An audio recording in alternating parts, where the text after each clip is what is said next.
నా జీవితం మారాలి, నా కుటుంబం మారాలి, నా కుటుంబం నా జీవితం అంతా కూడా నేనందరూ కూడా దేవుని ఇలా నడవాలి, ఎదుటి పట్ల దయా కనికరం ప్రేమ కలిగి ఉండాలి, చేతనైతే నా వల్ల ఎదుటి సహాయం ఉండాలి, కానీ నా వల్ల ఎదుటి వారికి హాని జరగకూడదనే రీతిలో మనం దేవుళ్ళకి సాగాలి. దేవుని ఒక తీర్మానం కలిగి ఉండాలి. ఒక నూతన సంవత్సరం ఒక తీర్మానం చేసుకున్నామంటే అది కష్టమైన నష్టమైన ఆ తీర్మానానికి మనం కట్టుబడి ఉండాలి. మేము 2022 సంవత్సరం ఒక తీర్మానం చేసుకున్నాం. మేము మా కుటుంబ రీతిగా ప్రతిరోజు కూడా మా ఇంట్లో 7 గంటల నుంచి 8 గంటల వరకు ప్రార్థన ఉంటుంది. ప్రతిరోజు కూడా మా పిల్లలు 3, నా భార్య, నేను 5 ఉంటాం. తగులు మొత్తం వేసేస్తాం. ఇంట్లో మా గదిలో కూర్చుంటాం. 7 గంటలకు స్టార్ట్ చేస్తాం. 8 గంటలకు ప్రార్థన తర్వాత భోజనం చేస్తాం. అది డైలీ ప్రతిరోజు కూడా ఆ సమయాన్ని మేము వదులుకోం. నేను ఎక్కడ ఉన్నానో నేను 2 రోజులు ఎక్కువ 2 రోజులు కూడా నా భార్య నా పిల్లలు కంటిన్యూ చేస్తూనే ఉంటారు. నేను శనివారం ఆదివారం ఎక్కడ ఉన్నప్పటికీ కూడా ఆ 2 రాత్రులు కూడా నా భార్య నా పిల్లలు ఆ విషయాన్ని కంటిన్యూ చేస్తూనే ఉంటారు. ఎక్కడ కూడా మధ్యలో ఆపరు. ఆ కంటిన్యూ ఆపం మేము అసలు. ఈ 2024 సంవత్సరాలు అది జరిగిస్తుంటున్నాం. దేవుడు మా పట్ల మా కుటుంబం పట్ల చేసిన గొప్ప కార్యం కొరకు కృతజ్ఞుడిగా ఉంటాం మేము ఎంతగానో. ఎందుకంటే 2024 సంవత్సరం అనుకోకుండా నేను ఒక తీర్మానం చేసుకున్నాను, ఒక నిర్ణయం తీసుకున్నాను. ఆ నిర్ణయాన్ని మేము కొంత ఒక్క వాక్యాన్ని కూడా మేము కేటాయించుకున్నాను. కీర్తన భాగాన్ని కేటాయించుకున్నాను. నేను కీర్తన భాగం నుంచి స్టార్ట్ చేశాను అనమాట. రోజుకు ఒక అధ్యయనం చదవటం, దాన్ని ధ్యానించుకోవటం, దాని గురించి ప్రార్థన చేసుకోవటం, ఒక 2-3 పాటలు పాడటం, 8 గంటలకు క్లోజ్ చేసుకోవడం. గంట సమయాన్ని కేటాయించాం. ఆ గంట సమయాన్ని మా కుటుంబం ప్రతిరోజు కూడా ప్రార్థన ఉంటుంది. రాత్రికాల సమయంలో వ్యక్తిగతంగా మనం చేసుకునే ప్రార్థన ఉంటుంది. అది కాకుండా ప్రతిరోజు కూడా దేవుని సన్నిధిని మేము ఏర్పాటు చేసుకున్నాం 2024 సంవత్సరం. అది అలా కంటిన్యూ చేయాలనుకుంటున్నాం. దేవుని చిత్తం అయితే మేము ఉన్నంతకాలం అలా కంటిన్యూ అవ్వాలనుకుంటున్నాం. మేము పెట్టినంత కాలం కూడా ఒక తీర్మానం కలిగి ఉండాలి మనం. ఎందుకంటే మనం ఎన్నో ఇబ్బందుల్లో ఉంచి ఇరుకులో ఉంచి దేవుడు మనల్ని ఈ నూతన సంవత్సరంలోకి ప్రవేశపెట్టాడు.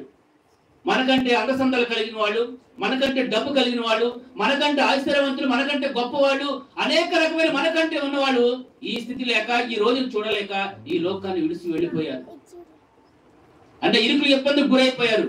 అయినప్పటికీ ప్రభు మనల్ని ప్రేమించాడు, మన కుటుంబాన్ని ప్రేమించాడు.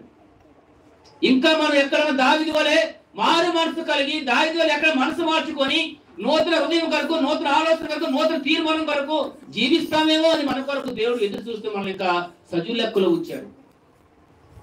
అందుకని మనం కూడా ఉదయకాల సమయంలో జ్ఞాపకం చేసుకోవాల్సింది ఏంటంటే ప్రతి ఒక్కరూ కూడా ఎక్కడన్నా మన జీవితం అలా ఉంటే, దావీదు వలె ఉంటే మార్చుకోవడానికి ప్రయత్నం చేయాలి.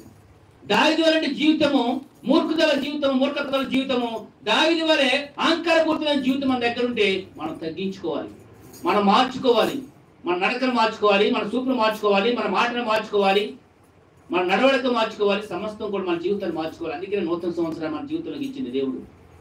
24 వారు 25 కూడా ఉంటామనుకుంటే అది మనకును పశువుకు తేడా లేదు. నేను 24 ఎలా ఉంటానో 25 కూడా అంతే ఉంటాను, అంతకంటే దారుణంగా ఉంటాను అనుకుంటే అది మనకున్న పశువుకు కూడా తేడా లేదు. పంది చూడండి, శుభ్రంగా కడిగి మళ్ళీ మనం పక్కన పెట్టినా, లేకపోతే కుక్కడు శుభ్రంగా కడిగి మనం పక్కన పెట్టినా మళ్ళీ వచ్చి కిందే పడుకుంటుంది. దానికి మనకి ఎంత మాత్రం కూడా తేడా ఉండదు. అందుకని దేవుడు కోరుకునేది ఏంటంటే నువ్వు 2024 జీవితానికి, నువ్వు 2025 జీవితానికి మార్పు కావాలని మన సజీవ లెక్కలో ఉంచాడు. అంతేగాని 2024లో కంటే 25లో ఇంకా నేను ఇష్టానుసారంగా జీవించాలని లేదు. కానీ మనసు మార్చుకోవాలి, జీవితాన్ని మార్చుకోవాలి, ప్రవర్తన మార్చుకోవాలి, మన నడవడిక మార్చుకోవాలి. అదే దేవుడు మనం కోరుకుంటున్నాడు. అందుకని దావీదు అంటున్నాడు, దేవా నా యందు శుద్ధ హృదయం కలిగజేయము, నా అంతరంగంలో స్థిరమైన మనసును నూతనముగా పుట్టించమంటున్నాడు. పశ్చాత్తాపడుతున్నాడు అతను చేసిన పాపానికి, అతను చేసిన ద్రోహానికి, అతను చేసినటువంటి నమ్మక ద్రోహానికి పశ్చాత్తాపడుతున్నాడు. నమ్మక ద్రోహం చేసాడు దావీదు. అక్కడ ఒక పేదవాడు అతని దగ్గర పనిచేసేటటువంటి భార్య విషయంలో ఒక పేదవాడిని చంపించి అతని భార్యగా చేసుకొని అతని సంతానాన్ని కని పాపం చేశాడు. దానికి పశ్చాత్తాపడుతున్నాడు దావీదు. అందుకని అంటున్నాడు, నా యందు శుద్ధ హృదయం కలిగజేయము, నా అంతరంగంలో స్థిరమైన మనసును నూతనంగా పుట్టించమన్నాడు. ఎందుకంటే హృదయాన్ని స్వాధీనంలో ఉంచుకోవాలి. హృదయం మన స్వాధీనంలో, మన ఆధీనం దాటిపోయిందంటే మనం ఏమి చేయలేము. అందుకని దావీదు ముందుగా కోరుకున్నాడు, హృదయాన్ని కోరుకుంటున్నాడు. దేవ నా యందు శుద్ధ హృదయం అంటున్నాడు. కల్ముషమైన హృదయాన్ని కలిగి చేసినప్పుడు నేను కల్ముషం లేని